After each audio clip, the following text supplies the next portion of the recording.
आज की वर्कशीट हमारी हिंदी की कविता अट नहीं रही है से ली गई है, जो कि सूर्यकांत त्रिपाठी निराला जी ने लिखी है।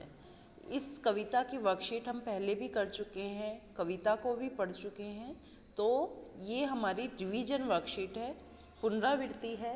कविता के आधार पे तुम्हें कुछ प्रश्नों के उत्तर देने हैं और एक गतिविधि करनी है। तो पहला प्रश्न है इसमें, कवि की आँख फागुन की सुंदरता से क्यों नहीं हट रही है। तो इसका उत्तर आ जाएगा कि फागुन का मौसम, फागुन का मौसम और दृश्य इतने ज़्यादा मनमोहक होते हैं, बहुत ज़्यादा। चारों तरफ का दृश्य बहुत ही स्वच्छ और हरा भरा दिखाई दे रहा है। पेड़ों पर कहीं पे हरी पत्तियां हैं और कहीं पर लाल लाल पत्तियां हैं और वो चमक रही है। फूलों की मंद मंद खुशबू हृदय को मुग्ध कर रही है, मन को भा रही है। ऐसा लग रहा है वो हृदय पे माला की तरह डली हुई है, इतना ज़्यादा मन को मोहित कर रही है। इसलिए कवि की आँख फागुन की सुंदरता से हट नहीं रही है। दूसरा प्रश्न है, फागुन में ऐसा क्या होता है जो बाकी ऋतुओं से भिन्न होता है। इसका उत्तर आ जाएगा कि फागुन में मौसम बहुत सुहावना होता है। इस समय ना तो अधिक सर्दी होती है और ना ही अधिक गर्मी होती है। प्रकृति इस समय धरती को हरा भरा कर देती है। चारों ओर फूल खिलने लगते हैं जो सभी दिशाओं में सुगंध भर देते हैं। प्रकृति की सुंदरता को देखकर मनुष्य, पशु पक्षी सभी का मन प्रसन्न हो जाता है और सभी उल्लासित रहते हैं, खुश रहते हैं। प्रश्न नंबर 3 है, प्रकृति के सौंदर्य की दृष्टि से आपको सबसे अच्छी ऋतु या महीना कौन सा लगता है और क्यों, सोच कर बताइए। इसमें आप अपनी पसंद का कोई भी महीना लिख सकते हैं। अब कुछ महीनों में तो हमारे यहाँ बहुत ज़्यादा गर्मी होती है, बहुत ज़्यादा गर्मी, उमस। कुछ महीनों में हमारे यहाँ बहुत ज़्यादा ठंड पड़ती है, किड़किड़ाने वाली।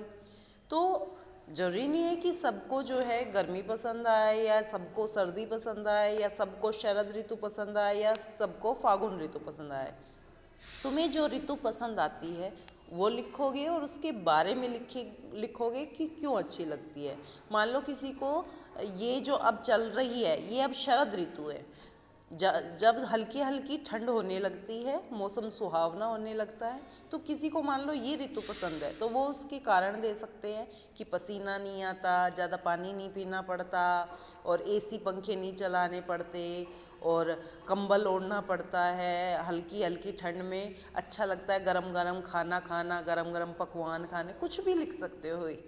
तो जो भी तुम्हें ऋतु पसंद है, तुम फागुन का भी लिख सकते हो कि इस महीने में होली आती है, मौसम सुहावना होता है और हल्की हल्की धूप खिली होती है, गुनगुना मौसम अच्छा लगता है, खाने की चीज़ें भी अच्छी लगती है, खाने का भी मन करता है। तो जो तुम्हें ऋतु पसंद है उसके बारे में लिखना है।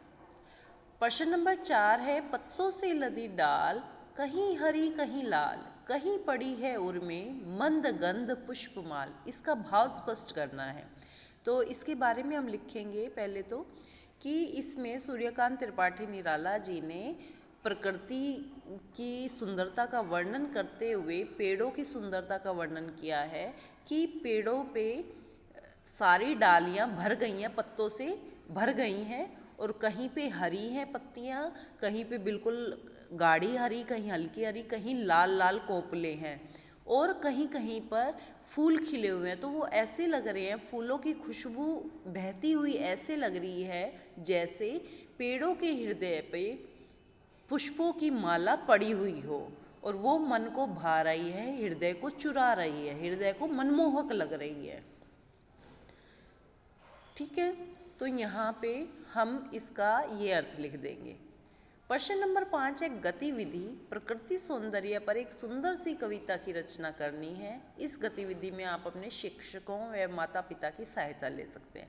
अब तुम्हें एक कविता बनानी है इसमें प्रकृति की सुंदरता का वर्णन करते हुए। इसमें तुम फूलों का, पेड़ पौधों का, जो भंवरे तितलियाँ उड़ते रहते हैं उनका, हवा का, ठंडी हवा का, सुहावने मौसम का, घटा छाने का, बारिश का, कोई भी वर्णन कर सकते हो और उसमें तुकबंदी होनी चाहिए, लय होनी चाहिए कविता में और कम से कम 8 से 10 लाइनें ज़रूर होनी चाहिए। और ये काम तुम लोग करोगे। कोई डाउट होता है तो मैसेज करके मुझसे पूछ लोगे और इस काम को करके शाम तक फ़ोटो ज़रूर भेजोगे।